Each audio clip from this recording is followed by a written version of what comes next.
लगभग आधे घंटे से इंतजार कर चुकी है, तो आपकी जोरदार ताली से एक बार स्वागत किया जाए। सृष्टि देशमुख जी को शुभकामनाएं, बधाइयाँ देते हैं कि आपने इतनी सफलता प्राप्त की और भोपाल का नाम पूरे भारत में रोशन किया, और ये दिखाया है कि भोपाल की लड़कियाँ सबसे ताकतवर होती हैं या नहीं? लड़कियों की आवाज़ नहीं है, अभी भी नहीं है।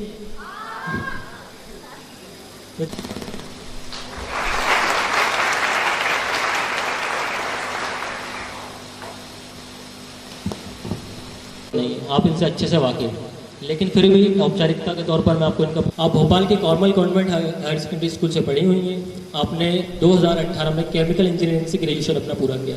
आपने पहले ही अटेम्प्ट में संघ लोक सेवा आयोग यानी यूपीएससी के अंदर सर्वप्रथम हम सृष्टि देशमुख जी को सुनेंगे। उसके बाद आपके सवाल कुछ बचते हैं तो हम सवाल लेंगे।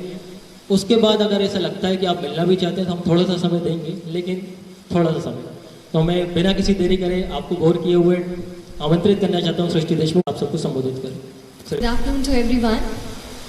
सबसे पहले तो I would like to thank Vandana ma'am जिन्होंने मुझे यहाँ पे इनवाइट किया और आप सबसे आज बात करने का मुझे मौका मिल रहा है। So thank you so much ma'am. एक बात मैम से भी मैं अभी के बारे में सुनती थी कि वहाँ पर लेक्चर्स अच्छे होते हैं, ऑफिसर्स आते हैं, उनको सुनने का मौका मिलता है। तो और मैं थोड़ा दूर रहती हूँ तो मुझे कभी मौका नहीं मिला कि मैं यहाँ आऊँ और सारी फैसिलिटीज़ का मतलब उपयोग करूँ।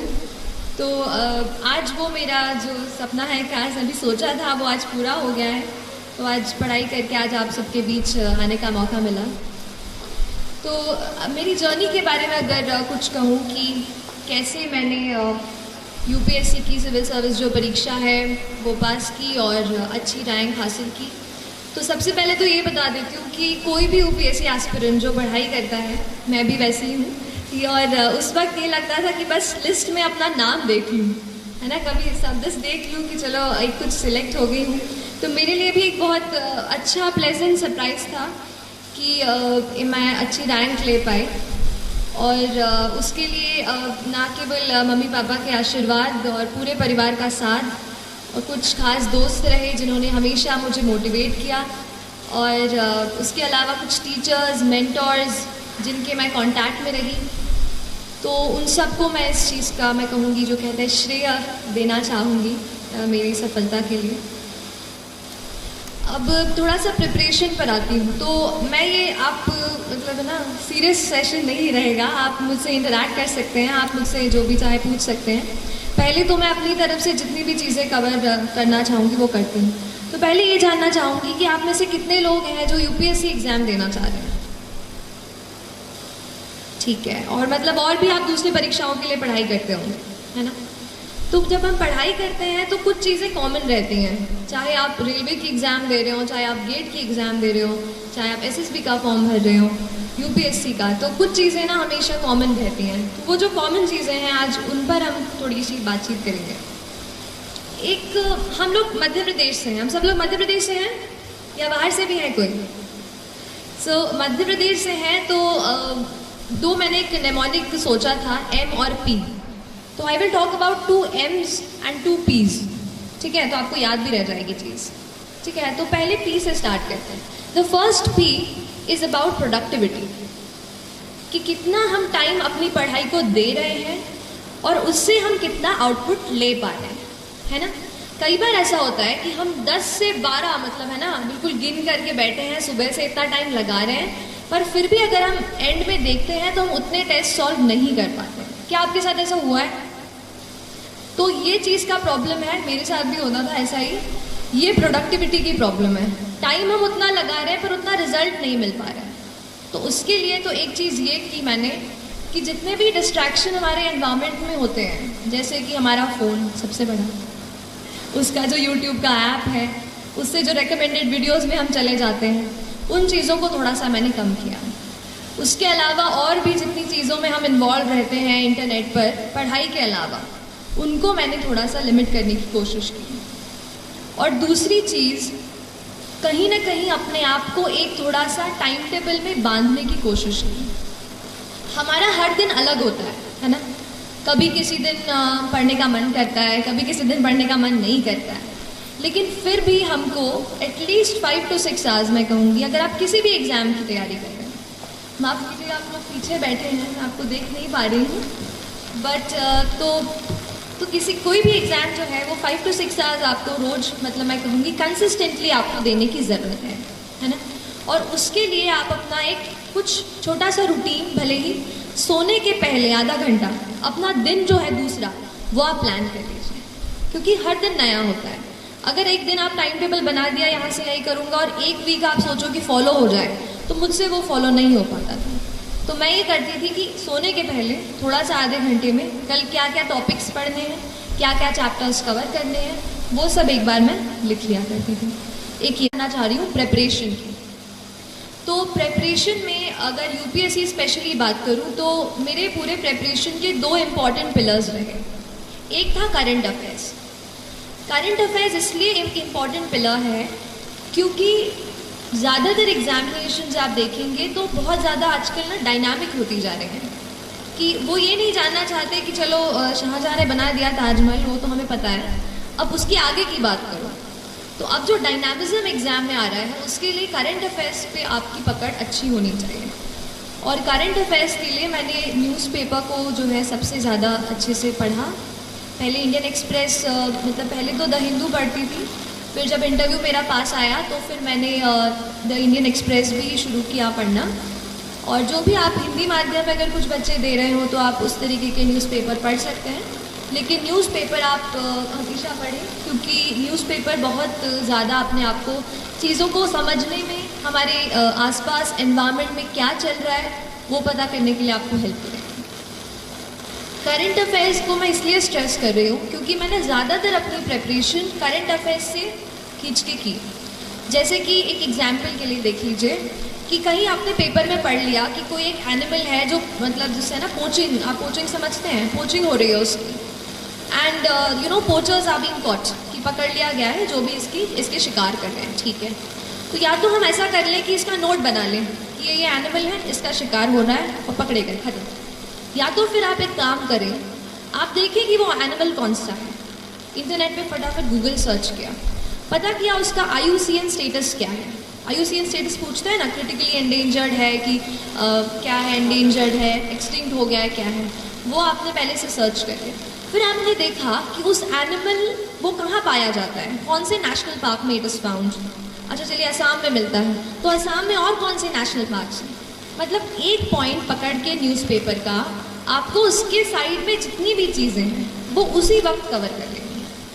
उससे होगा क्या, उस दिन का आपका एनवायरनमेंट का एक सेक्शन कवर हो जाएगा। ऐसा करके पॉलिटी हो गई, या फिर जो भी हम, जैसे हम साइमल्टेनियस इलेक्शन के बारे में पढ़ते हैं, या फिर और भी प्रेसिडेंशियल पार्लियामेंट इलेक्शंस के बारे में पढ़ते हैं, उनसे रिलेटेड जो भी न्यूज़पेपर में आ रहा है, फिर आप उसकी और डीप में स्टडी कर रहे हैं, है ना। एक ये चीज़। जो दूसरा मेरा प्रिपरेशन का पिलर था वो था टेस्ट्स। देखिए पढ़ते तो हम सब हैं, लेकिन हमें पता कैसे चले कि हमारा स्टैंडर्ड क्या है। देखिए अगर हम अभी आपसे बात कर रहे हैं तो वहाँ कोई दिल्ली में बच्चा बैठा है जो पॉलिटी की लक्ष्मीकांत खोल करके दूसरा पेज पूरा रट रहा होगा, बात सही है। तो वो जो है ना, टाइम का हमेशा याद रखिए, टाइम हमेशा याद रखिए कि आपका टाइम सबसे ज़्यादा ज़रूरी है। अगर आप अपना वक्त निकाल कर इस पढ़ाई को दे रहे हैं, हमारे लाइफ के हम कलरफुल यूथ के ईयर्स अगर हम पढ़ाई को दे रहे हैं तो अपना 100% दीजिए। और टेस्ट्स आपको ये बताएंगी कि आपका स्तर क्या है प्रेपरेशन। तो जो भी टेस्ट्स हों, चाहे भोपाल में, चाहे अगर आप दिल्ली से कोई फ़ोटोकॉपी मंगवा सकें, या जिस भी परीक्षा की आप तैयारी कर रहे हैं, ऑनलाइन अगर आपको कहीं टेस्ट मिलता है तो आप अपने आप को जांचते रहें। हर रोज़ 10 से 20 सवाल MCQ, या अगर रिटन हो तो मैं 1-2 आंसर्स रिटन, जो बड़े अपने सब्जेक्टिव आंसर्स थे, वो मैं 1-2 रोज़ लिखा करती थी। तो उससे मुझे आइडिया होता था कि मैं किस स्टैंडर्ड का लिख रही हूँ और क्या उससे मेरा कुछ चांस है सिलेक्शन का। तो ऐसा अपने आप को आप जांचते रहिए। तो हमने 2 पीस कवर कर लिए है ना। पहला पी कौन सा था? अच्छा, मतलब आप सुन रहे हैं मेरी बातें, अच्छी बात है। दूसरा था प्रिपरेशन। अब थोड़ा सा पी हो गया है तो M की बात कर लेते हैं। एक M मैंने जो हमें दिमाग में चीज़ जो है हमारे पुश करता है। अच्छा, इसके पहले मैं M की तरफ आऊँ, एक चीज़ बताऊँगी कि किसी भी एग्ज़ाम की जब हम प्रिपरेशन करते हैं उसके 2 पहलू हैं। एक, आप क्या पढ़ते हैं, कौन सी किताबें पढ़ते हैं, कितने टेस्ट लगाते हैं, कितने घंटे देते हैं, ठीक। दूसरा है एग्ज़ाम में कि आप मेंटली क्या सोचते हैं, क्या आप कॉन्फिडेंट हैं कि आप एग्ज़ाम क्रैक कर सकते हैं, आप साइकोलॉजिकली कितने स्ट्रांग हैं कि आपका मन नहीं कर रहा है उठने का पर फिर भी आप उठते हैं। वो चीज़ है आपका मेंटल करेज, और उसको आपको बिल्ड करना बेहद बेहद ज़रूरी है। मैं कहूँगी 60% ये मेंटल करेज है और ये 40% जो पढ़ाई है। तो उस मेंटल करेज को बिल्ड करने के लिए 2 एम हैं। एक है माइंडसेट, कैसा आप अपने दिमाग को ट्रेन करते हैं। देखिए एक बात होती है, जैसे आप खड़े हैं वहाँ पर, चलिए आपको नहीं कह रही, जैसे हम कभी पढ़ते हैं तो हमें लगता है कि आज मैं बहुत थक गई हूँ, आज बिल्कुल पढ़ने का मन नहीं है, अब तो पढ़ ही नहीं पाऊँगी। तो ये क्या है, आपका दिमाग आपको बोल रहा है कि आप नहीं कर सकते, आप नहीं कर सकते। हम अपने दिमाग से कई बार कंट्रोल हो जाते हैं। हमें करना ये है कि हमें अपने दिमाग को कंट्रोल करना है। हमें उसको बताना है कि नहीं, आज अगर मैंने सोचा है कि मुझे ये चैप्टर कंप्लीट करना है तो मैं करके रहूँ। तो आपको अपने दिमाग को कंट्रोल करना होगा, ठीक है। जब तक हम अपने माइंड को, अपने हार्ट को नहीं एक जगह फोकस कर पाएंगे, तब तक हम अच्छे से फोकस नहीं कर पाएंगे। तो ये चीज़ आप अपने आप को ज़रूर बताते रहिए। और जो दूसरा एम की मैं बात करती हूँ वो है मोटिवेशन। तो कई बार ऐसा पूछते थे, मैं भी जब पढ़ रही थी तो इंटरनेट पे ऐसे यूट्यूब पे सर्च करती थी हाउ टू स्टे मोटिवेटेड। तो लेकिन वो चीज़ मुझे बाद में समझ आई कि बाहर का कोई इंसान मुझे नहीं बता सकता कि how will I stay motivated. तो फिर थोड़ा अंदर मुझे झांकना पड़ा और तब मुझे समझ आया कि मैं कैसे मोटिवेट हूँ। तो फिर जब आपको मन करे ना कि आज तो हो गया, आज बहुत पढ़ाई कर ली, तब अपने आप से पूछो कि ऐसा क्या है जिसने मुझे पुश किया कि मैं ये करियर चुनूँ। ऐसा क्यों है कि मैं एसएसबी के एग्ज़ाम के लिए बैठ रही हूँ या बैठ रहा हूँ। Why is it. अगर आपका वाई तगड़ा है ना तो आप पूरी जर्नी से अच्छे से निकल जाओगे। इसलिए अपने वाई को, why do you want to join the civil service, why do you want to clear this exam, that is very very important. So don't start कि अगर करूँगा तो अच्छा वो मिल जाएगा, प्रेस्टीज मिल जाएगी। अगर आप प्रेस्टीज को सोच कर अगर आप सिविल सर्विस का एग्ज़ाम देने जा रहे हैं तो माय डियर फ्रेंड्स, ज़्यादा दिनों तक वो आपको मोटिवेट नहीं रख पाएगा।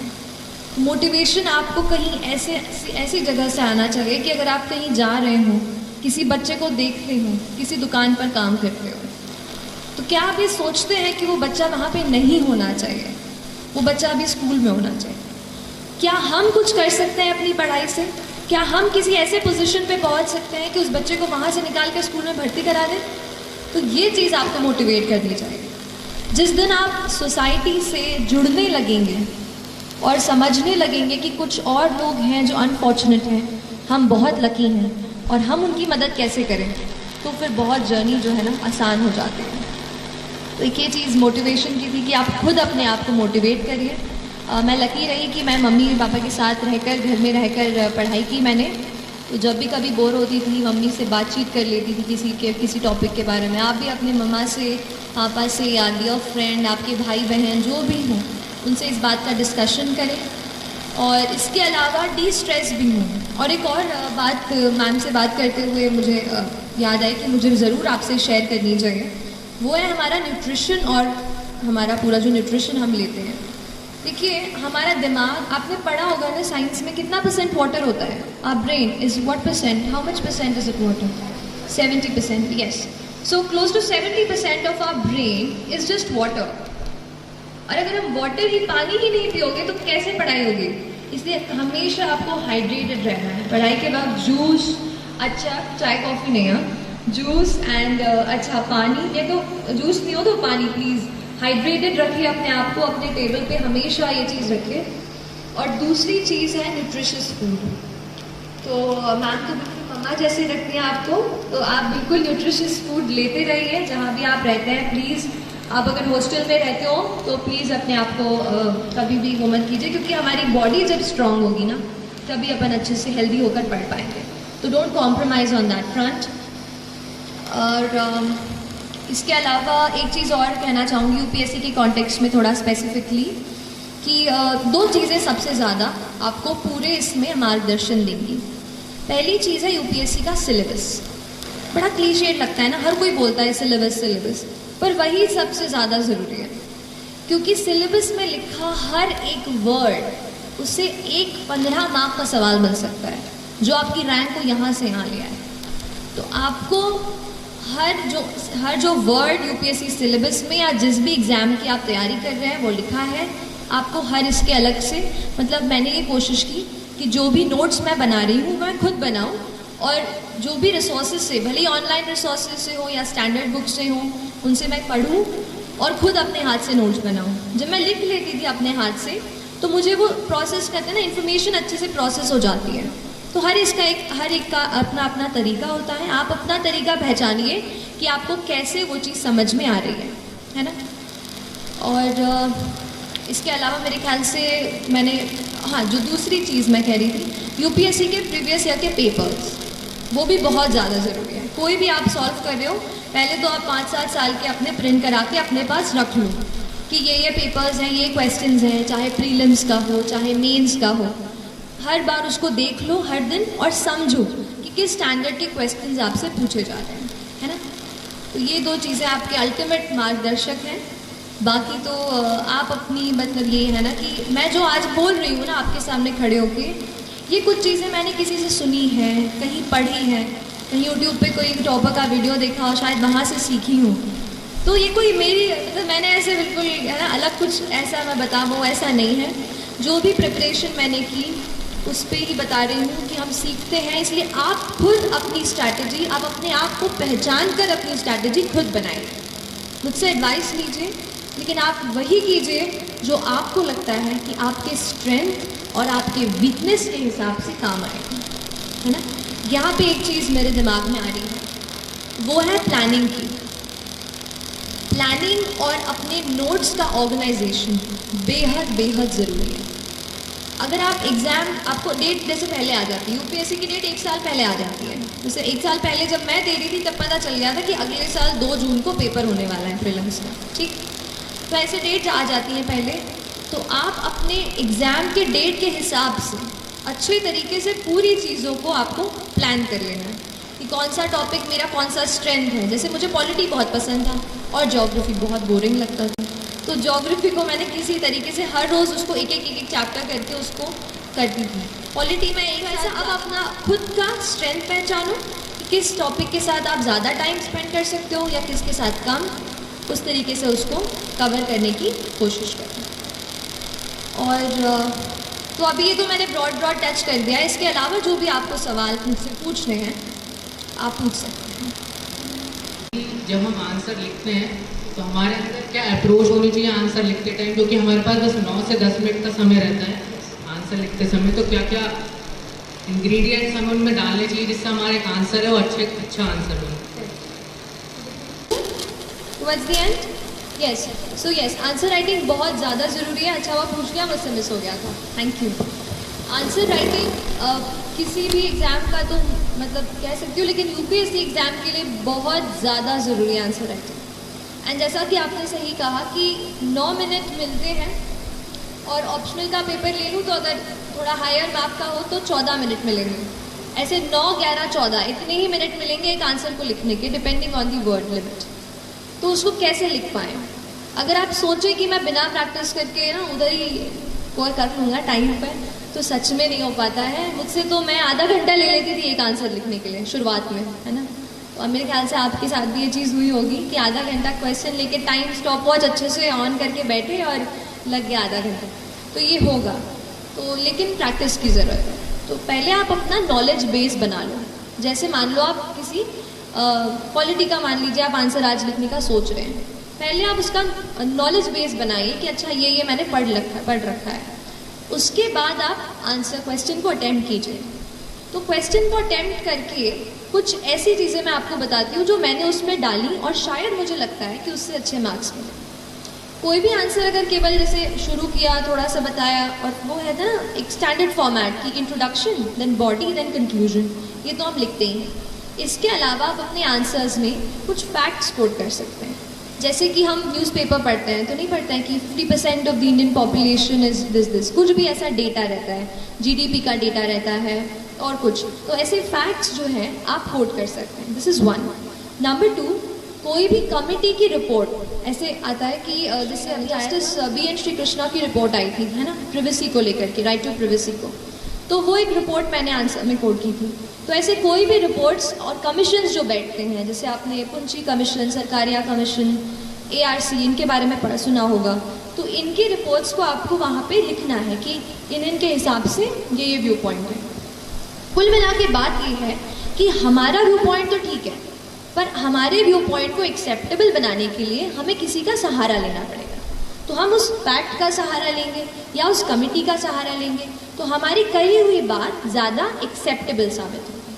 आप समझ रहे हैं? तो ये फैक्ट, कमिटी, इसके अलावा आजकल इंडेक्स बहुत आते हैं, जैसे आपने ease of doing business index सुना होगा, है ना।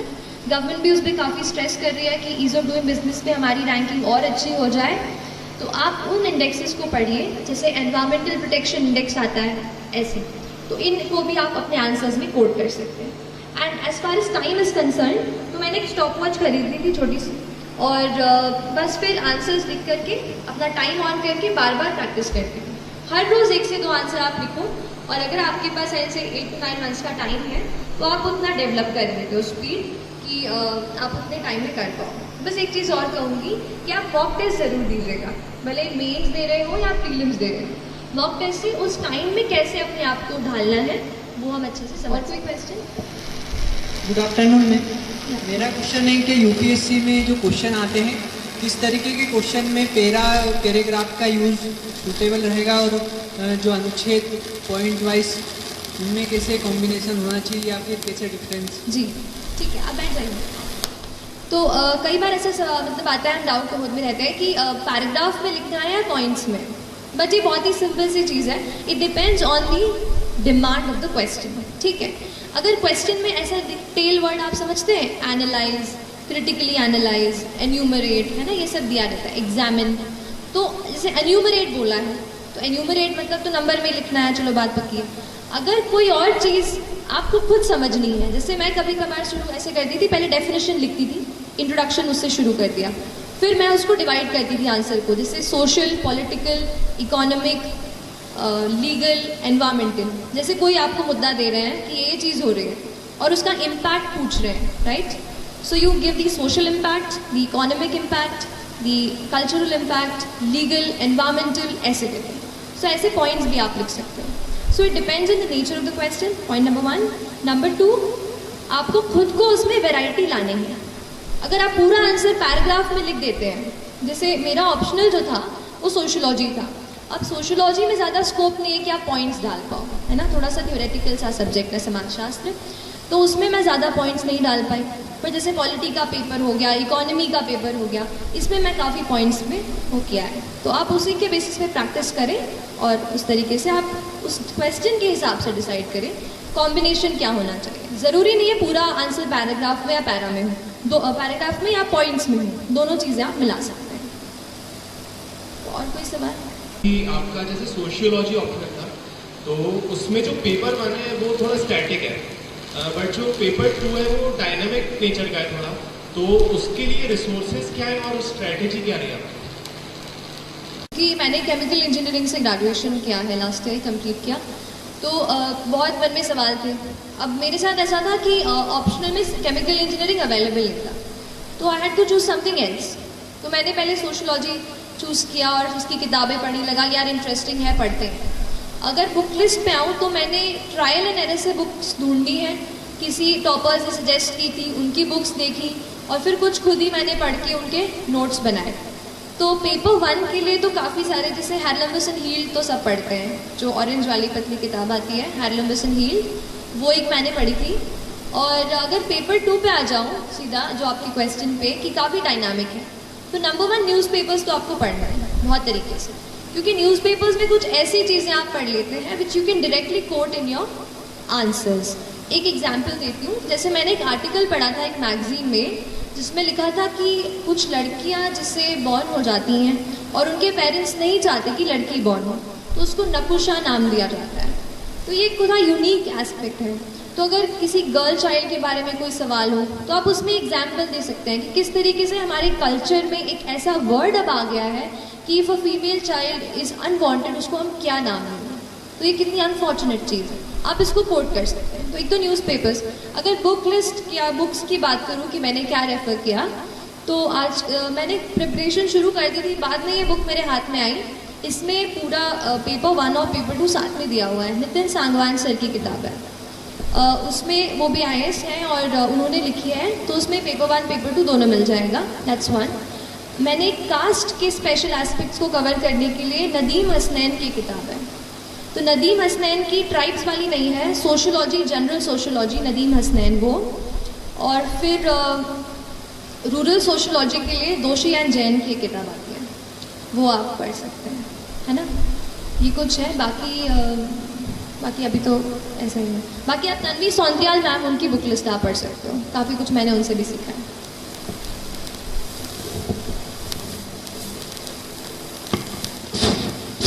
Good morning ma'am. तो क्या आप बता सकते हैं कि आपने सोशियोलॉजी कैसे ऑप्शनल सेलेक्ट किया?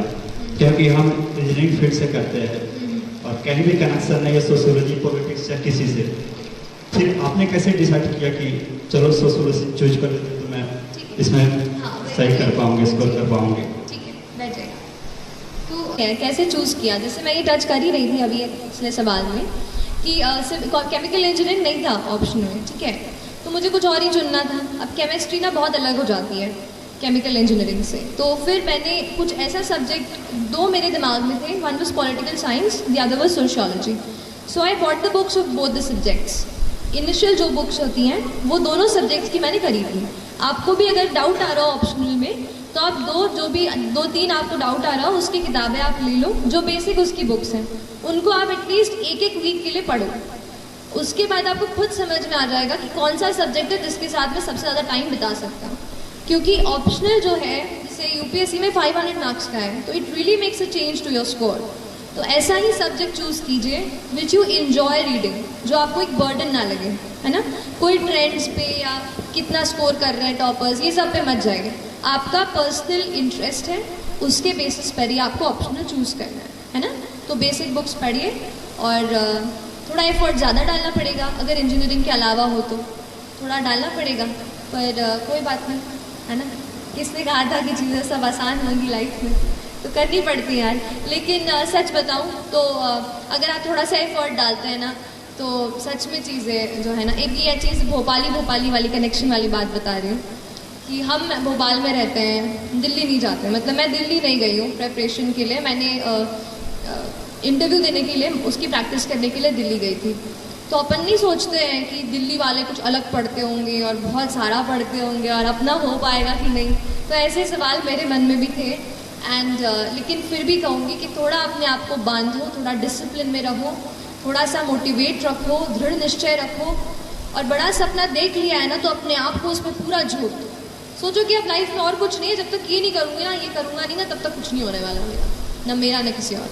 तो उस तरीके का एटीट्यूड, एक फायर, एक वो पैशन अपने आप में आपको जगाना पड़ेगा। That passion will drive you and that passion will take you places.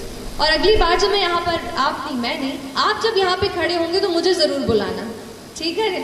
ठीक है, तो जो भी सुन रहे हो प्लीज़ आप लोग अच्छे से करनी है। और जब आप यहाँ पे मैडम आपको फ़ोन करके बुलाएं कि बेटा आओ, चलो आप भी बताओ यहाँ पे, तो ज़रूर मुझे भी बताना है। ऐसे ही मतलब ये कहना चाह रही हूँ कि उतनी फायर आपके अंदर होनी चाहिए। ड्रीम बिग, है ना, बड़ा सपना देखने से बिल्कुल मत डरो। लाइफ सबकी चैलेंजिंग होती है, किसी को फाइनेंशियल कंस्ट्रेंट्स होते हैं, कुछ इमोशनल कंस्ट्रेंट्स होते हैं, मेरे साथ भी ऐसी चीज़ें थी। लेकिन फिर भी जब आपने ठान ली है वो चीज़, तो फिर आपका कहते हैं ना कर्तव्य बनता है कि अगर ठान लिया है तो फिर या तो ठानो मत, या तो अगर यहाँ बैठ गए हो ना तो एग्ज़ाम क्रैक करके ही मानो, ठीक है। तो एक ये वो अपना एक ड्राइव, डिटर्मिनेशन। और कोई सवाल में सबसे जरूरी स्टेप होता है कि हम उसको चेक करवाएं या करें। तो हम भोपाल में ही आंसर राइटिंग करें तो उसको चेक कैसे करें, क्योंकि हर कोई दिल्ली नहीं जाता। ठीक है, तो मैम क्योंकि इंडिपेंडेंट प्लेटफॉर्म है, आपने सुनी होगी, वहाँ पर मैं आंसर्स अपने डालती थी, है ना।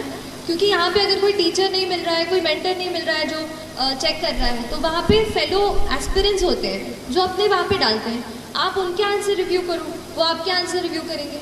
ऐसा ही करके मैं सीखी हूँ शुरू में, जब क्योंकि लगता नहीं था कि इतनी बड़ी टेस्ट सीरीज़ खरीदूँगी और उसको सच में यूज़ भी कर पाऊँगी कि नहीं। तो जब तक आप उस स्टेज पर पहुँच रहे हैं, आप ऐसे ऑनलाइन फोरम्स का यूज़ कर सकते हैं। इनसाइट्स ऑन इंडिया एक है, दूसरा IAS बाबा आपने सुना होगा UPSC के लिए वो, और तीसरा फोरम IAS। ऐसे करके मैंने 3 वेबसाइट से मैं जुड़ी रही और उन पे आंसर्स मैं अपने डालती रही, है ना।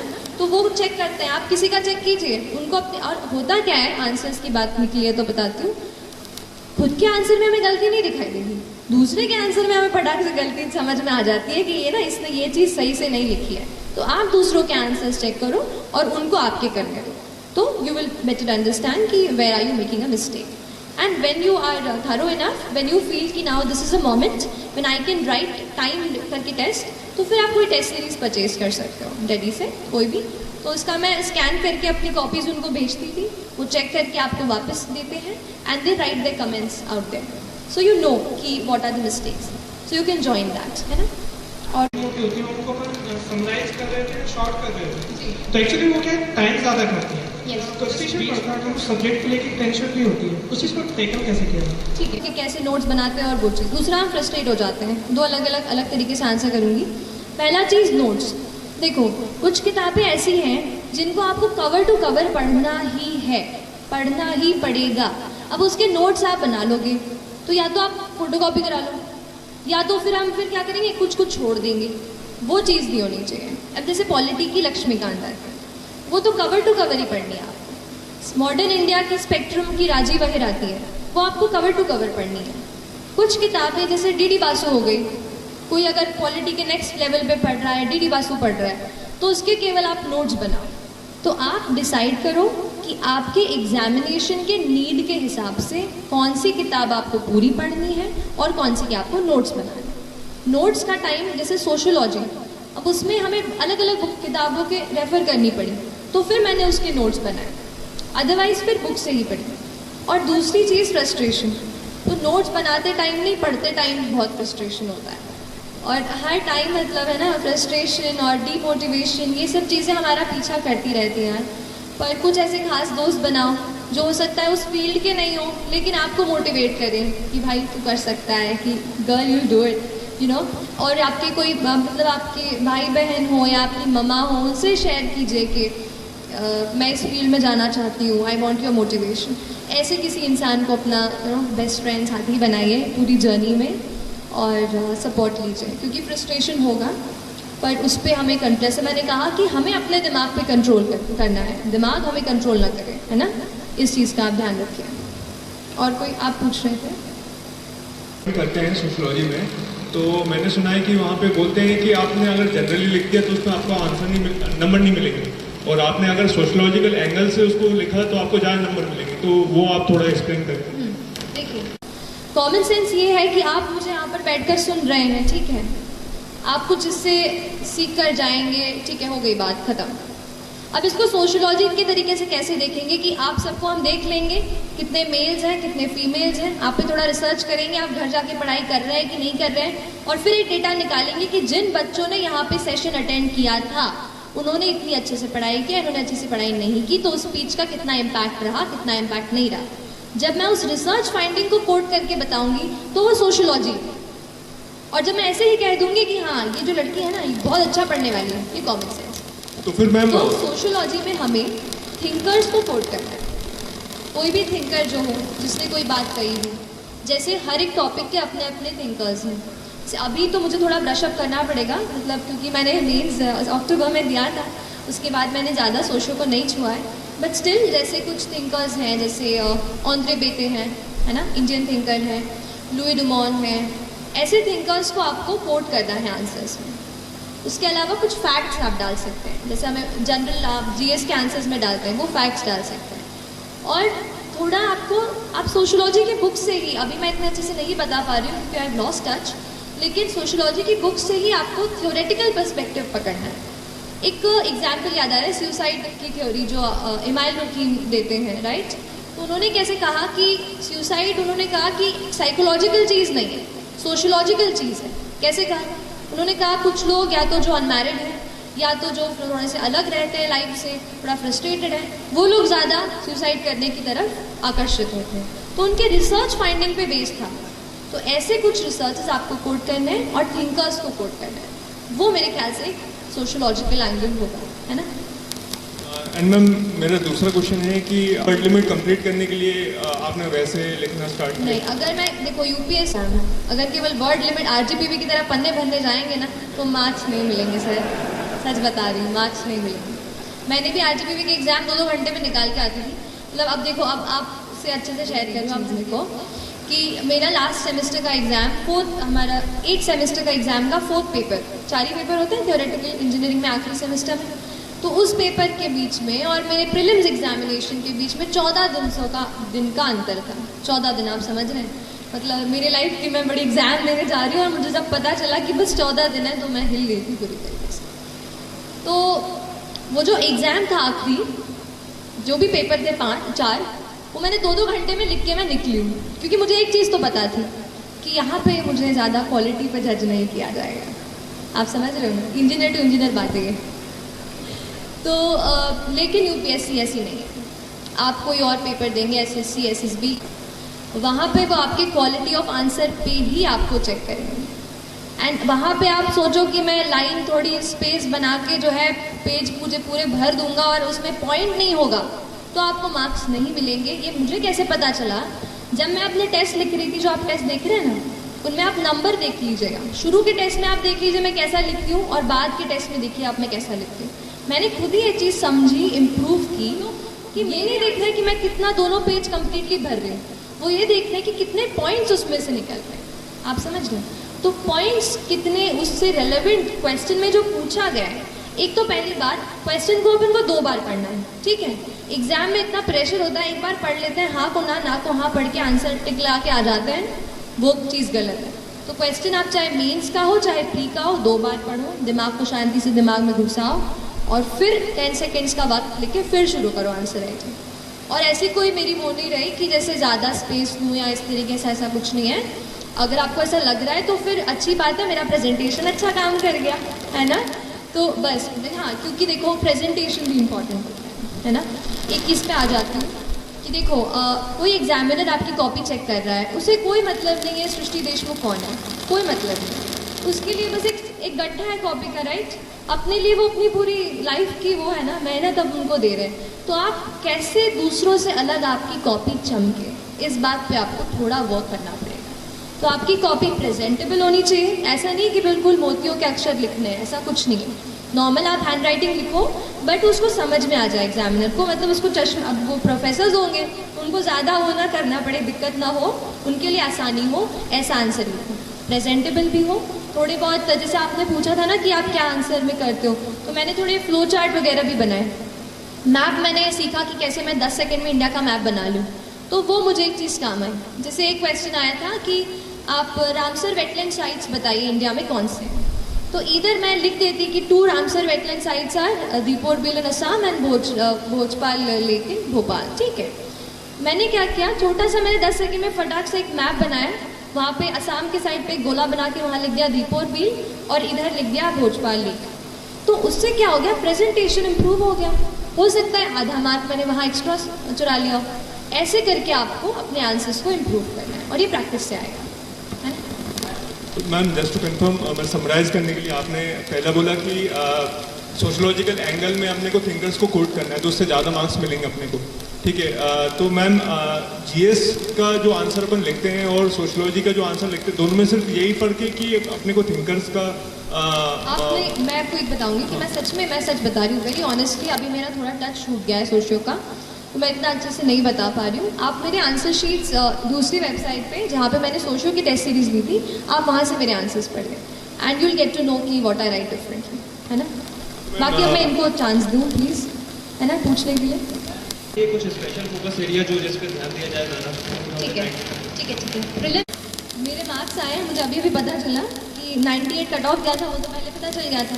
मेरे 106 मार्क्स आए, तो कोई खास बहुत तगड़े मार्क्स नहीं है मेरे, लेकिन फिर भी पूछा है, अब थोड़ा क्रॉस कर लिया है। तो बस ये बोलूँगी कि अपनी एग्ज़ाम की पैटर्न को पहचानो। यूपीएससी में कुछ, जैसे पॉलिटी एक ऐसा सेक्शन होता है कि वो पूछेंगे ही पूछेंगे आपसे, और वहाँ अगर आपने गलत कर दिया तो ऐसे हज़ारों बच्चे हैं जो पॉलिटी को मास्टर करके वहाँ बैठे हैं, तो वहाँ तो एक भी आपका सवाल गलत नहीं होना चाहिए।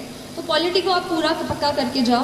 पिछले साल मॉडर्न हिस्ट्री से भी बहुत ज़्यादा सवाल आए थे, तो उसको भी आपको अच्छे से कवर करना है, ठीक है। तीसरी चीज़, करंट अफेयर्स में जो एनवायरनमेंट पूछा जाता है वहाँ से भी क्वेश्चंस आए हैं, तो करंट अफेयर्स का एनवायरनमेंट। फिर मुझे याद आ रहा है गवर्नमेंट स्कीम्स जो है वो भी बेहद ज़रूरी है ना। प्रधानमंत्री उज्ज्वला योजना, ये योजना, वो योजना, सारी योजनाओं को लिख लो एक पेज पे कि ये किस मिनिस्ट्री की है, वो उस मिनिस्ट्री की है, और वैसे उसको याद करने की कोशिश करो, है ना। तो ये कुछ इंपॉर्टेंट पॉइंट्स हैं, पॉलिटी और modern history, environment, current affairs. और हाँ, आजकल ना बुद्धिज़्म जैनिज़्म से बहुत सवाल आने लग गए हैं। पिछले साल ही 2 सवाल आ गए, तो अब वो मुझे कहीं नहीं मिला, तो मैंने एग्ज़ाम के एक दिन पहले बस विकीपीडिया का बुद्धिज़्म और जैनिज़्म का पूरा पेज पढ़ लिया। उसी से वो स्थानकवासी मुझे आ गया और एक मैत्रेय करके क्वेश्चन था वो मुझे आ गया। तो ऐसे कुछ आपको खुद ढूंढना पड़ेगा कि कौन सा कहाँ से पूछ रहे हैं, क्योंकि आप गारंटी तो नहीं ले सकते कि एनसीईआरटी पढ़ लिया है तो एनसीईआरटी से सवाल आ ही जाएगा। थोड़ा सा आपको एलिमिनेशन टेक्निक से भी प्रैक्टिस करना पड़ेगा, है ना। एलिमिनेशन आप समझते हैं कि ये नहीं है, ये तो हो ही नहीं सकता, ये इसमें डाउट है, और ये, तो इन दोनों में फिर कौन सा बेस्ट है, ऐसा एलिमिनेशन करके भी आपको आंसर्स पे पहुंचना होगा। मैं कहूँगी 100 सवालों में से 30 से 35 सवाल आपको डॉट श्योर आने चाहिए। उसके बाद के जो 20-25 हैं उस पर आप खेल सकते हो कि कहाँ कौन सा है, कौन सा थोड़ा बहुत दिमाग लगा के, इंटेलिजेंट गेस, है ना, ऐसा रैंडम गेस भी नहीं लगाना है, इंकी पिंकी टाइप्स, है ना। तो प्लीज़, अच्छे होते हैं जिन्हें छोड़ना ही होता है, जो किसी को नहीं आता, तो वहाँ ये मत सोचो कि अरे इतनी पढ़ाई की है, ये सवाल तो मुझे करके ही जाना पड़ेगा, नहीं। वहाँ पे अपने आप को बोलो कि ये किसी को नहीं आ रहा होगा, मुझे भी नहीं आ रहा, नेगेटिव नहीं करा खड़ा होगा, ऐसा है। थोड़ा अपनी स्ट्रैटेजी आप खुद बनाओ कि 100 क्वेश्चंस को मैं कैसे अटेम्प्ट करने वाला हूँ, ठीक, हाँ, है ना, ठीक है। तो इन्होंने ये पूछा कि मेंस में हम जो नोट्स बनाते हैं उनको किस तरीके से टॉपिक वाइज अरेंज किया मैंने, और कैसे मुझे फिर एग्ज़ाम में मैंने कैसे उसको किया कि मुझे उस टाइम पे याद हो जाए। देखिए, यूपीएससी की स्पेसिफिक बात करूँ तो GS2 और GS3 का पेपर ऐसा है जो ज़्यादा से ज़्यादा आपका डायनामिक से आ जाएगा। जो आप न्यूज़पेपर पढ़ेंगे ना, GS2 GS3 आपका वहाँ से रोज कवर होता जाएगा।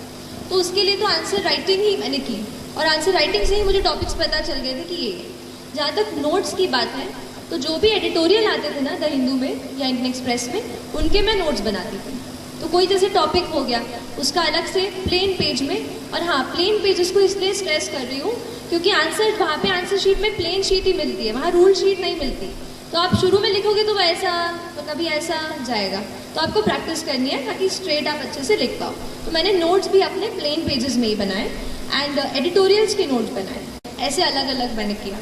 अब एग्ज़ाम के अंदर हॉल में घुसते हुए ना, एक टॉपिक ऐसा था सब्जेक्ट जो मुझे उसकी डेफिनेशन याद नहीं रहती थी, वो थे GS4 का पेपर, एथिक्स का paper, ethics, integrity and aptitude. अब वो इंटेग्रिटी, डिसिप्लिन, ट्रस्टवर्दीनेस और करेज और ये तो वो, तो उसके डेफिनेशन नहीं याद होते थे।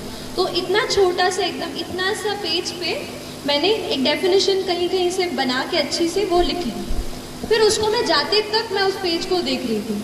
मतलब अगर आपको ऐसा आपको कुछ लग रहा है कि आपको याद नहीं हो रहा है, एंड दैट इज़ इम्पॉर्टेंट, तो उसका छोटा सा अपन नोट्स बनाते हैं ना, वैसे नोट्स बना लो and keep reading it every night और एनीथिंग लाइक दैट। सो वो एक चीज़। और सोशोलॉजी का जो है पेपर 2 में डायनामिज्म, जैसा मैंने कहा न्यूज़पेपर से कोट कर सकते हैं, थिंकर्स से कोट कर सकते हैं, तो शुरू में डेफिनेशन से करती थी। फिर कुछ पर्सपेक्टिव, जैसे आशीष बोस, आपने नाम सुना है? आशीष बोस एक डेमोग्राफर थे इंडिया के, शायद हैं, मुझे नहीं पता। तो उनका वो रिसर्च आया था जिसमें हमारे मध्य प्रदेश को बुरा ही लगा था, अपन को जो बीमारू बोल दिया था उन्होंने। तो वो उनका बीमारू जो शब्द दिया था ना, बिहार एंड ऑल, बिहार मध्य प्रदेश, तो वो उन्होंने पूरा एनालिसिस किया था कि क्यों ये स्टेट्स हैं जो थोड़ा अंडर डेवलप्ड या डेवलपिंग स्टेज में हैं। तो उन्होंने फिर एक और एक्रोनिम बनाया था, डेमारू, that was related to female infanticide. तो उनके मैंने फिर रिसर्च स्टडीज़ या वो भी मैंने कोट किया आंसर्स में। तो अभी तो सोशोलॉजी पे मैं कुछ ऐसा सोच रही हूँ, कुछ ऐसा राइटअप या बुक लिस्ट बना करके मैं नेट पे ऐसा कुछ शेयर कर दूँगी, तो एक वहाँ से आप हेल्प ले लें। बहुत जल्द मैं कोशिश कर रही हूँ कि सोशोलॉजी की जो भी चीज़ है कहीं वेबसाइट या कहीं ब्लॉग ऐसे मैं आपसे शेयर करूँ, तो आप वहाँ से भी वो चीज़ देख सकते हो, है ना। और कोई क्वेश्चन? यहाँ पे रहेंगे, दिल्ली जाएंगे तो यहाँ पे जैसे लोकल मेथड्स सीखने क्या सबसे अच्छा रहेगा? जैसे कई बार हम सेल्फ स्टडी करते हैं तो समझ में नहीं आता जो कर रहे हैं वो सही है या गलत है, तो उसके लिए डायरेक्शन कैसे दें? हम यहाँ भोपाल में रहते हैं। ठीक है, आप बैठिए। हाँ, तो शुरुआत तो मैंने फाउंडेशन कोर्स किया था मैंने यहाँ पर, और उसके बाद 8 महीने का वो कोर्स करके, लेकिन मुझे ये लगा कि उसमें मुझे केवल डायरेक्शन मिली है, केवल बुक्स पता चली हैं, बस बाकी जो वैल्यू एडिशन था वो आपको खुद को करना है। तो इसमें आप ये जो मैंने वेबसाइट्स बताई ना, ये आपको पूरा हर दिन ट्रैक करती रहेंगी। हर दिन आपको डेली करंट अफेयर्स इस पे आएंगे, कहीं आपको इस पे एडिटोरियल के नोट्स आ जाएंगे, कहीं क्वेश्चंस वो डाल देंगे हर रोज़ 5 से 10। तो इस तरीके से आप इनसे जुड़े रहो। दूसरी चीज़, अगर आपको लग रहा है कि कोई टॉपिक आपका वीक है, तो आप ऑनलाइन क्लासेस दिल्ली से जो वेबकास्ट होती हैं उनको आप सब्सक्राइब कर सकते हो, है ना। तो स्पेसिफिक टॉपिक जैसे कोई ज्योग्राफी हो या इकोनॉमी में किसी को दिक्कत हो तो वो कर लो, उससे थोड़ा सा मोटिवेशन आपका बढ़ जाएगा। मतलब आप सोचोगे कि चलो यार खरीदा है तो फिर उसको देखना ही पड़ेगा, वो बात आ जाती है थोड़ी सी। तो आप वो कर सकते हो, वहाँ से टेस्ट या फिर क्लासेस आप ज्वाइन कर सकते हो, है ना। और कोई सवाल? हेलो, बोलिए। Firstly congratulations ma'am. Thank you so ma'am, much. मेरा सवाल ये है कि जैसे मैं अगर प्रिपरेशन स्टार्ट कर रहा हूँ तो मेरे को मैम ह्यूमैनिटीज़ के सब्जेक्ट मैंने कभी नहीं पढ़े, तो मैम थोड़ी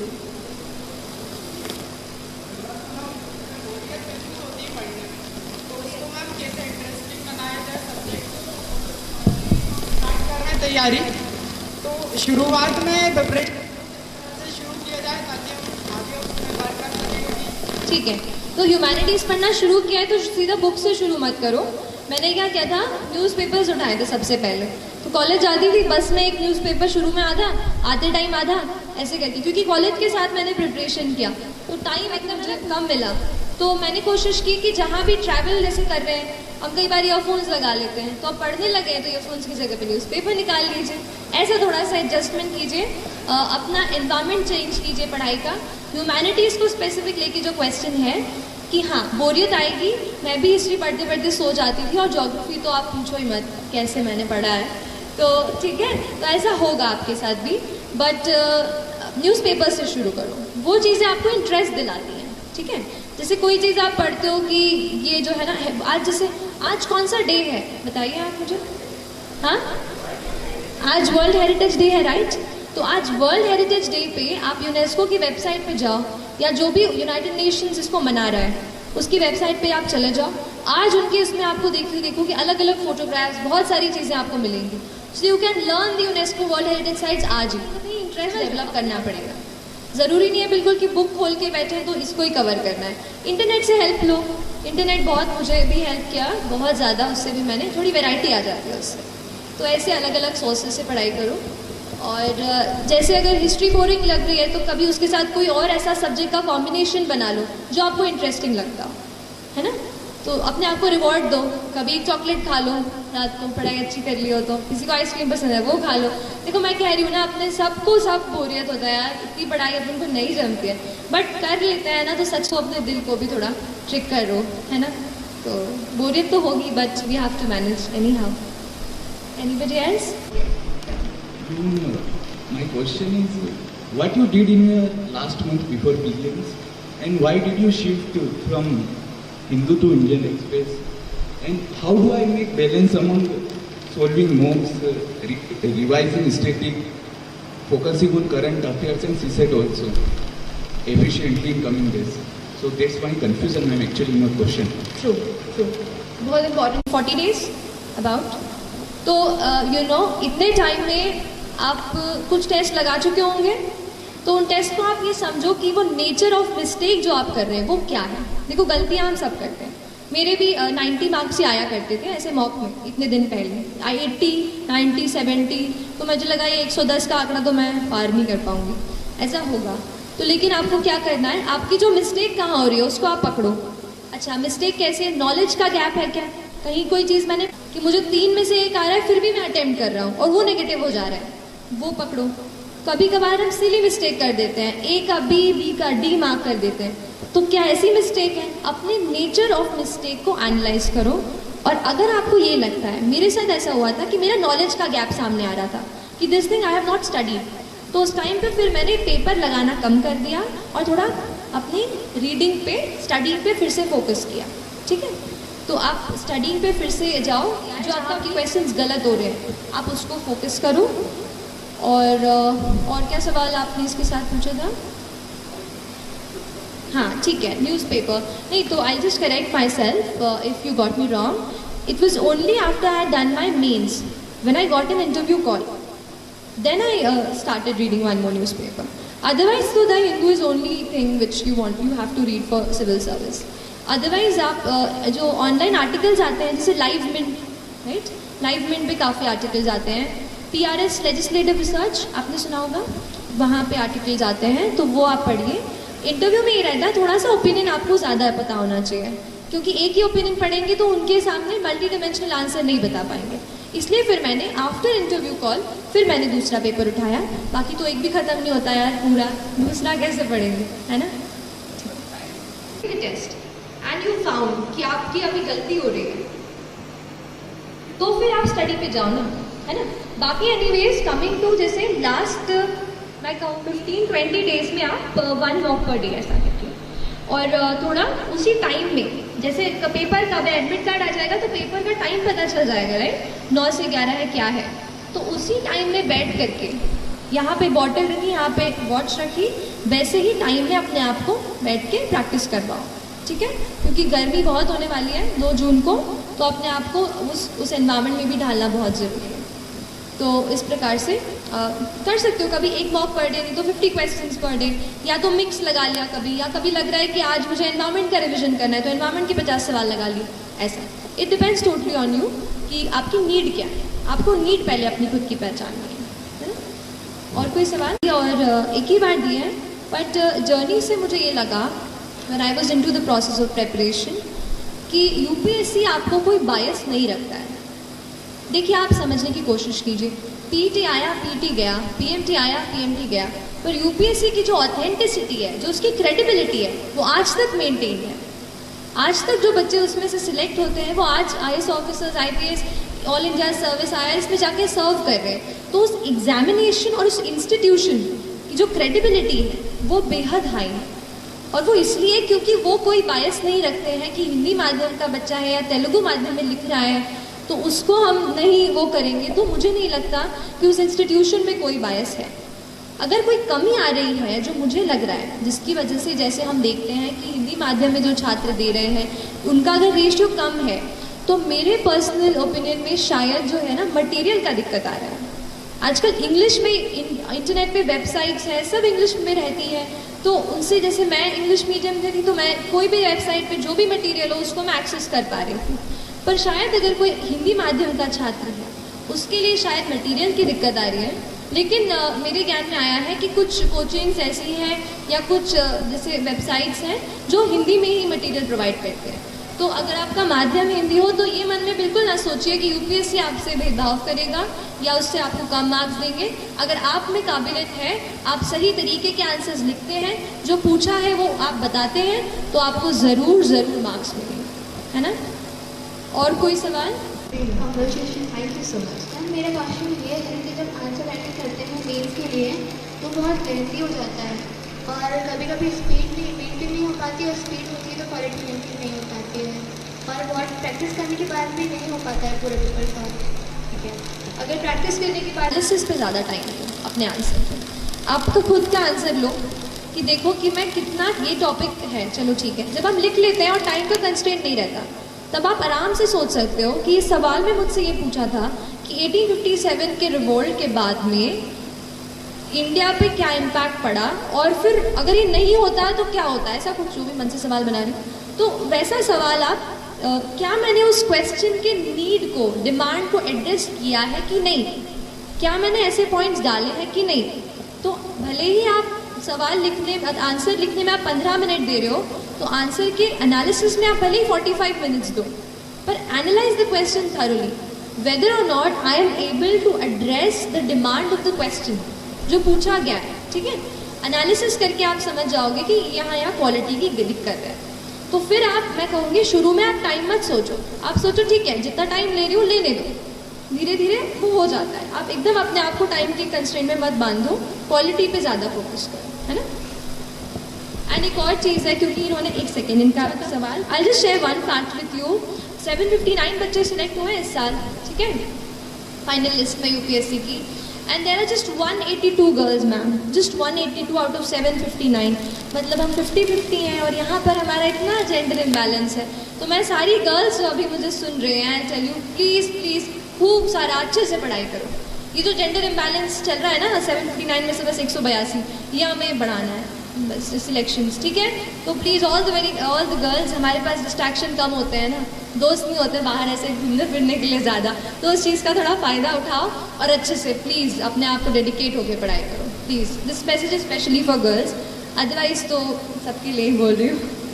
आप पूछिए प्लीज़। जब हम स्टडी करते हैं उस टाइम कुछ डेटा ऐसा होता है जो हमें याद नहीं रहता है, और आंसर राइटिंग करते टाइम या टेस्ट सीरीज देते टाइम हम वो फॉरगेट कर जाते हैं, ठीक है। तो इससे क्या होता है मैम, हमारी स्टडी में जो हम और आगे करने वाले होते हैं तो थोड़ा डिप्रेस्ड हो जाते हैं, और माइंड सेट नहीं बनता। देखिए डेटा की जाने क्या किया, एक डेटा कॉपी करके, डेटा बुक करके एक अलग से छोटी सी नोटबुक बना ली। तो जो भी मुझे डेटा जहाँ भी मिलता था सब कुछ मैं उसमें नोट कर ली। जब एक चीज़ एक जगह पे, एक वो सारी कैटेगरी की चीज़ एक साथ आ जाती है ना, तो याद करना आसान हो जाता है। तो जो भी कहीं आप डेटा पढ़ रहे हो उसको आप अलग से लिख लो, और जब आप नया डेटा उसमें ऐड करोगे तो पुराना वाला देख लो कि पहले मैंने क्या लिखा था। ऐसे ही करके रोज़ रोज़ जब आप उसमें भरते जाओगे उसको, तो पुराना भी देखते चलो, ऐसे रिवाइज करते चलो, है ना। अपने दिमाग को हमें ट्रेन करना है, उससे सारे कचरा जो है ना वो निकालना है, और काम की चीज़ हमें उसमें डालनी है जो हमें वहाँ पे 2 या 3 घंटे में याद आनी चाहिए, ठीक है। तो ऐसा धीरे धीरे करके ट्रेन होगा माइंड आपका। तो एग्जामिनर का हमसे क्या एक्सपेक्टेशन होता है कि जब वो कोई क्वेश्चन पूछ रहे हैं तो उसका हमारे क्या क्या फैक्ट होने चाहिए हमारे उस बात पे कि हम हमारी पूरी बात उनके सामने रिप्रेजेंट कर सकें। ठीक है, ठीक है, आप बैठ जाओ। बोलूँ एक चीज़ बोलूँगी कि इंटरव्यू बहुत ज़्यादा हाइप्ड है चीज़। आपको मेरा स्कोर कुछ 1068 रहा, और उसमें से केवल मेरे 173, मतलब एक बहुत कम रेशियो है जो इंटरव्यू के मार्क्स हैं। तो मैं ही कहूँगी जब तक आप उस स्टेज पे पहुँचोगे ना कि जब आप इंटरव्यू दे रहे हैं तब आप इतना पढ़ लेते हो कि आप दूसरे का इंटरव्यू ले लोगे, ठीक है। तो नॉलेज में तो कोई दिक्कत नहीं आएगी। अब कमिंग टू द फैक्ट कि यूपीएससी क्या एक्सपेक्ट करता है, देखिए वो आपसे नॉलेज पूछ चुका है, वो प्रीलिम्स आपसे पूरा निकलवा चुका है, 100 MCQ आपसे करवा ना, 90 सवाल भी मेंस में उन्होंने सॉल्व करवा लिए। अब उन्हें आपके नॉलेज से इतनी वो नहीं है, डाउट्स नहीं है। अब वो आपको देखकर ये समझना चाहते हैं कि क्या ये कैंडिडेट इज़ ही और शी फिट, कि हम इसको इतनी रिस्पॉन्सिबिलिटी दे पाएँ, क्या इसमें वो इतना पेशेंस है, क्या वो अपने आप को एक्सप्रेस कर पा रहे हैं। क्योंकि जॉब ऐसी है ना कि आपको लोगों से जुड़ा रहना पड़ेगा। अगर आप अपने आप को कैबिन में बंद करके बस फाइल पुश करते रहेंगे तो असली में हम इम्पैक्ट नहीं डाल पाएंगे। तो क्या वो एक्सप्रेस कर पा रहे हैं अपनी चीज़ को, और कॉन्फिडेंट रहें। क्योंकि देखिए सारी चीज़ें सबको नहीं आती, हम एनसाइक्लोपीडिया तो नहीं है, तो कोई चीज़ रह जाएगी। मेरे भी इंटरव्यू में एक सवाल उन्होंने पूछा था कि कुछ ऐसा पूछा था कि आप केमिकल इंजीनियरिंग से हो तो पॉलीमर्स का एग्रीकल्चर में क्या यूज़ होता है। अब वो चीज़ मुझे उस वक्त नहीं याद आई, तो मैंने थोड़ा 5 सेकंड रुकी, फिर मैंने कहा कि sir I am unable to recollect at this moment, I will read about it. तो ऐसा करके मैंने वो सवाल वो किया, और फिर वो दूसरे सवाल पे आ गया। तो ऐसा कुछ नहीं है कि आपको हर चीज़ आनी चाहिए, इट्स जस्ट दैट आपका जो डिटेल्ड एप्लीकेशन फॉर्म है, जो बैकग्राउंड है, you should know everything about it. जैसे मैंने अपनी स्कूलिंग कामिल से की, तो मैंने थोड़ा कामिल की हिस्ट्री पढ़ ली कि बाई चांस उनका नाम इस पर अटक जाए तो वो उससे कुछ पूछ ले। तो ऐसा आप करो और बैकग्राउंड अच्छे से प्रिपेयर करो, and be ready and be confident. They just want you to be confident so that you express your self well and you are patient even when they try to heckle you. मतलब वो कुछ ऐसा करें कि आपको थोड़ा अजीब, आप अपना ध्यान ना खोए और अच्छे से उत्तर दे सकें। मेरे ख्याल से वो इतना एक्सपेक्ट करता है, क्योंकि बाकी की ट्रेनिंग तो वो देंगे हमको, बस अब स्टूडेंट की तरीके से हमें जांचते हैं, तो इतना कुछ नहीं है इसमें। और कोई आप पूछना चाह रहे थे? मैम वो क्या कोर्स पेपर होता है जो एथिक्स होता है, उसमें नंबर की मार्जिन बहुत कम होती है, आप उसको फेस कैसे किए? क्योंकि मेरे सब्जेक्ट जो मैं क्लियर कर रहा तो फोर्थ पेपर में थोड़ा अच्छा ठीक है। देखिए 4th पेपर यूपीएससी की परीक्षा की बात कर रहे हो क्या? और एमपीपीएससी में भी होता है ना, ethics and technique and aptitude, MPPSC में भी होता है, राइट। तो मेरे ख्याल से इस पेपर में 2 पार्ट्स हैं। एक तो अपना जो थियोरेटिकल पूछेंगे कि क्या क्या क्वालिटीज़ रिक्वायर्ड हैं ऐसा करके, जहाँ पे मैंने डेफिनेशन की बात की थी ना, कि जहाँ पे अगर हम छोटी छोटी डेफिनेशंस याद करके लिख जाए उनको यूज़ कर सकते हैं। I think GS4 is about quality content. देखिए, डिसिप्लिन, किसी को बोले व्हाट इज़ डिसिप्लिन, कोई कुछ लिखेगा, कोई कुछ लिखेगा। आपको कुछ ऐसा लिखना है कि वो एग्जामिनर एक बार पढ़े तो सोचे अरे हाँ यार ये इसने कोई तगड़ी बात बोली है। और कुछ एग्जाम्पल लगाइए आप अपने रियल लाइफ के। जैसे एक एग्जाम्पल मैं थोड़ा सा अपने रियल लाइफ से करके गई थी कि ऑनेस्टी कितना, आप ऑनेस्ट कितना रहते हैं सिविल सर्वेंट। तो अपना जो लाइसेंस होता है, आप सब में से किसके पास लाइसेंस है? ड्राइविंग लाइसेंस, बस गाड़ी सब चलाते हैं। अरे यार ऐसा मत कर। तो लाइसेंस का ऐसा हुआ था कि वहाँ पे मैं गई और फिर कोई कह रहे थे जैसे रिलेटिव कि आप ये इनको पे कर दो एजेंट को और वो आपका लाइसेंस बनवा देगा। मैंने कहा नहीं, जो ऑफिशियल प्रोसीजर है उससे करेंगे। मुझे 5 दिन लग गए, 5 दिन मुझे ऑफिस के चक्कर काटने पड़े, बट एटलीस्ट मेरे मन में वो सेटिस्फैक्शन रहा कि मैंने ऑफिशियल प्रोसीजर से किया है और किसी एडिशनल इंसान को, मिडिल मैन को पैसा नहीं दिया है। तो एक वो चीज़, जैसे ये पर्सनल एक्सपीरियंस की बात होती है, तो कोई ऑनेस्टी पे कोई पूछ रहा तो आप कोट कर सकते हो कि ये मेरा पर्सनल एक्सपीरियंस है। ऐसा नहीं आपने कहीं एनेक्डोट पढ़ लिया, किसी की बात पढ़ ली कि कुछ। अभी मैं कहीं पढ़ रही थी, मध्य प्रदेश में एक ऐसी कहीं जगह है, जगह की नाम नहीं याद आ रहा है, जहाँ पर लड़कियाँ मैकेनिक का काम सीख रही हैं। तो वहाँ पर जो है बहुत अचंभा हो रहा है, बहुत सारी लड़कियाँ जो और बाहर जैसे काम के लिए नहीं जा पा रही हैं, वो गांव में ही अपने वहीं पे जिला में ही जो भी गाड़ियाँ आती हैं उनको रिपेयर कर देती हैं। तो कितनी यूनिक बात है। तो विमेन एम्पावरमेंट की कोई बात चल रही हो एथिक्स के पेपर में, तो ऐसा कोई एग्जाम्पल आप कोट कर सकते हो। तो एक ये चीज़ आप डेफिनेशंस, और दूसरी चीज़ जो केस स्टडीज़ की आती है ना, हमें सिचुएशन दे दी जाती है कि you are in this situation, now what will you do. तो इसकी प्रैक्टिस आप करो। उस एक बुक आई थी एथिक्स, इंटेग्रिटी एंड एप्टीट्यूड की, जिसमें केस स्टडीज़ ही दी थी बस। तो वो बुक मैंने ली थी, उन केस स्टडीज़ को मैंने अच्छे से पढ़ा और फिर मैंने अपना पर्सपेक्टिव सोचा कि मैं अगर उस पोजीशन में हूँ तो एक एथिकल इंटीग्रल मतलब ऐसा ऑफिसर मैं क्या सोचूंगी उस वक्त, वो घर पे आपको प्रैक्टिस करनी है। और एथिक्स का जनरली पेपर लंबा होता है, तो उसका राइटिंग की स्पीड आपको ध्यान रखनी पड़ेगी। तो ये 2-3 चीज़ें है ना आप। और कोई Any more questions here? It's taking too much long and thanks to ma'am. जो मैम इंग्लिश मीडियम के लिए जो है रिसोर्सेज बहुत ज़्यादा है, तो हिंदी मीडियम वाले बच्चों के लिए रिसोर्सेज कम है। यस। तो मैम जो हम आंसर राइटिंग करते हैं तो हम हमारी कॉपी कैसे चेक करें?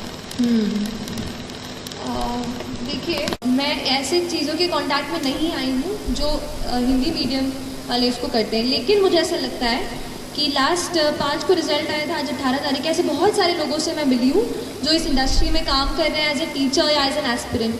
तो मैं उनके साथ कोशिश करूँगी कि मेरे से जितना हो पाए ये चीज़ बढ़े, क्योंकि ये मैं समझती हूँ कि हिंदी मीडियम के लिए थोड़ा सा मटेरियल का प्रॉब्लम हो रहा है। तो देखते हैं, बट आपसे ये कहूँगी थोड़ा सा मेहनत आपको थोड़ी ज़्यादा करनी पड़ेगी। आप थोड़ा नोट्स आप खुद अपने बनाओ और कुछ किताबें हैं उनको जो हिंदी में दी हैं उनको पढ़ो, या कोई इंग्लिश में पढ़ के इजी इंग्लिश जैसे थोड़ा बहुत तो आप समझ, तो उसको आप अपने आप पढ़ा करें। और जो हिंदी टेस्ट सीरीज़ लगाते हैं देते हैं, है ना, जो आपके आंसर्स चेक करके आपको दें, ऐसे कुछ मैं समझती हूँ। क्योंकि मध्य प्रदेश में हम हैं और काफ़ी हिंदी माध्यम के बच्चे हैं, तो आप ऐसे किसी टीचर्स से जुड़िए। और आई सपोज मैम भी मतलब इस पर आप थोड़ा मैम देखिएगा, अगर बच्चों को हेल्प हो पाए, कोई भी टीचर अगर हिंदी माध्यम से बच्चों की कॉपियाँ चेक कर पाए, है ना, तो ऐसा कुछ थोड़ा ढूंढना पड़ेगा। और अगर मेरे कांटेक्ट में कोई आता है तो मैं मैम को ज़रूर इन्फॉर्म करूँगी, तो आप उनसे पूछ लीजिएगा, है ना, ठीक है। तो ख़त्म। मैं एक ना मैं कल ना परसों एक यूट्यूब वीडियो देखी, तो वो मैं आपके साथ शेयर करना चाहूँगी। बस ये बात है कि बिफोर आई से those lines, thank you so much for lending me your ears. आप लोगों ने मेरी बातें सुनी, मेरे से इंटरेक्ट किया मेरे साथ, और मुझे बहुत बहुत अच्छा लगा दैट अगर यहाँ से अगर आप 2 भी चीज़ अगर कुछ अपने प्रिपरेशन में इम्प्लीमेंट करेंगे तो पूरा मेरा यहाँ पे आना पक्के से सफल हो जाएगा, और अभी भी हो गया है। तो प्लीज़ आप अच्छे से पढ़ाई कीजिए और डी-स्ट्रेस भी होइए, ऐसा नहीं है बस पढ़ाई करनी है। थोड़ा सा आप अपने दोस्तों के साथ मूवी भी देखिए, कभी फन टाइम भी इंजॉय कीजिए। लेकिन अगर आपने फोकस बनाया है, अगर you have decided that this is something that you have to do, it is nothing more powerful in this universe than a human being with a purpose. You know, if हम एक human being हैं, we are a ball of energy.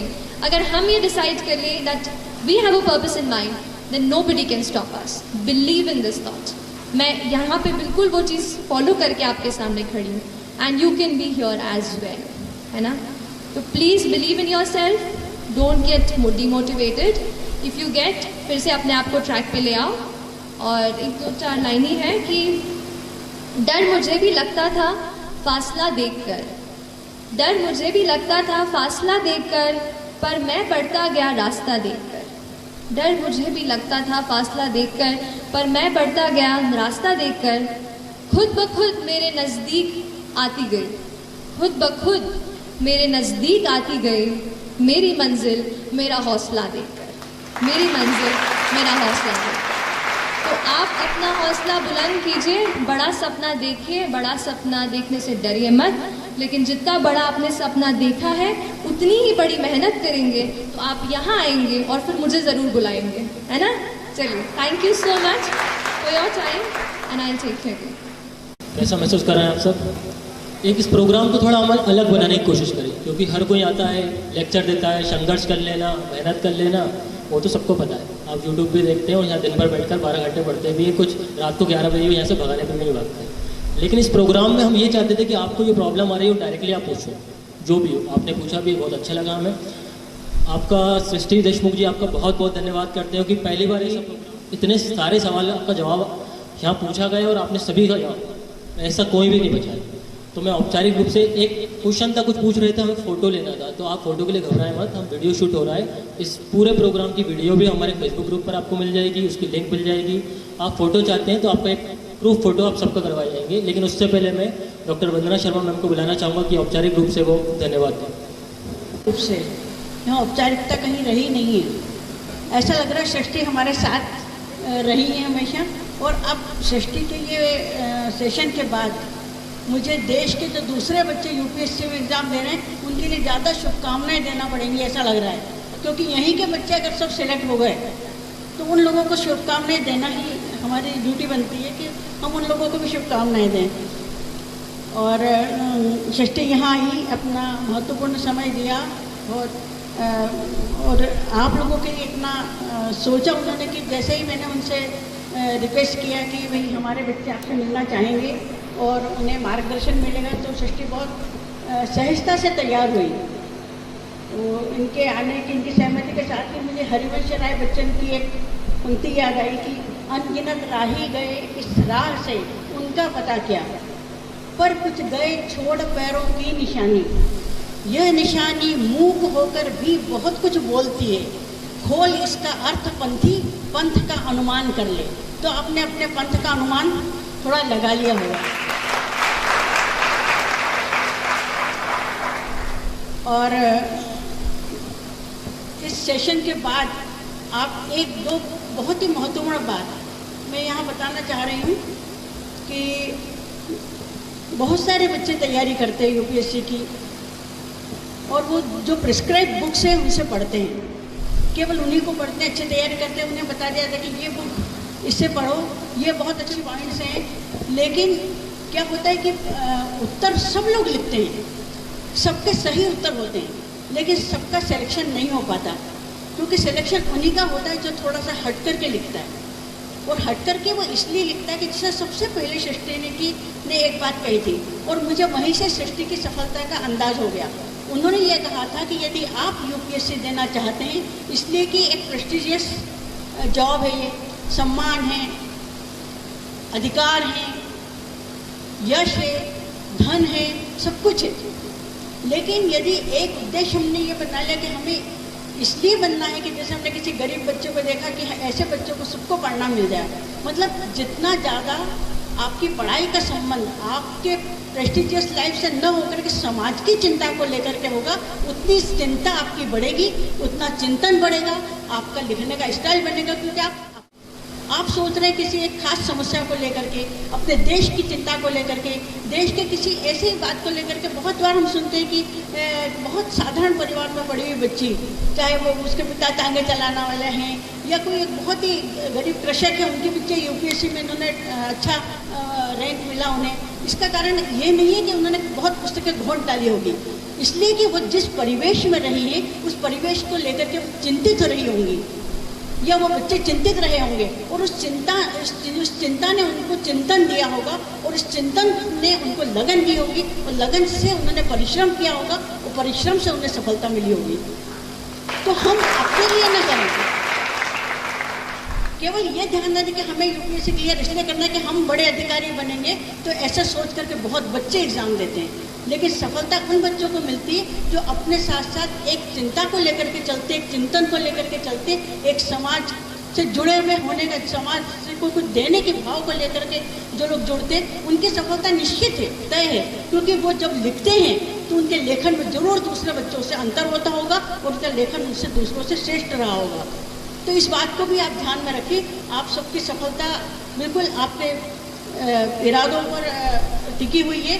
जैसे दुष्यंत कुमार की पंक्ति है ना कि यह पहाड़ी पांव क्या चढ़ते, इरादों ने चढ़िए, कल दरीचे ही बनेंगे द्वार, अब तो पथ यही है। तो एक ही पथ बनाएं, आपके दरीचे दरवाजे बन जाएंगे, आपको सफलता निश्चित मिलेगी। बस ये है कि जो कुछ आपने आज सीखा समझा उसे ग्रहण करें, उसे अपने रोज़मर्रा के अपने जो तैयारी है उसमें लेकर के आएँ। और मैं आप सबकी सफलता की शुभकामनाएं देती हूँ और सृष्टि को बहुत बहुत धन्यवाद देती हूँ कि इतने अच्छा सेशन उनका रहा और बच्चे न केवल मोटिवेट हुए, उन्हें बहुत सारी उनकी समस्याएं जो उनके अंदर उनको पूछती होगी, उनको जिज्ञासा है, उनकी शांत हुई। इसके लिए मैं आपका बहुत आभारी हूँ, धन्यवाद देती हूँ।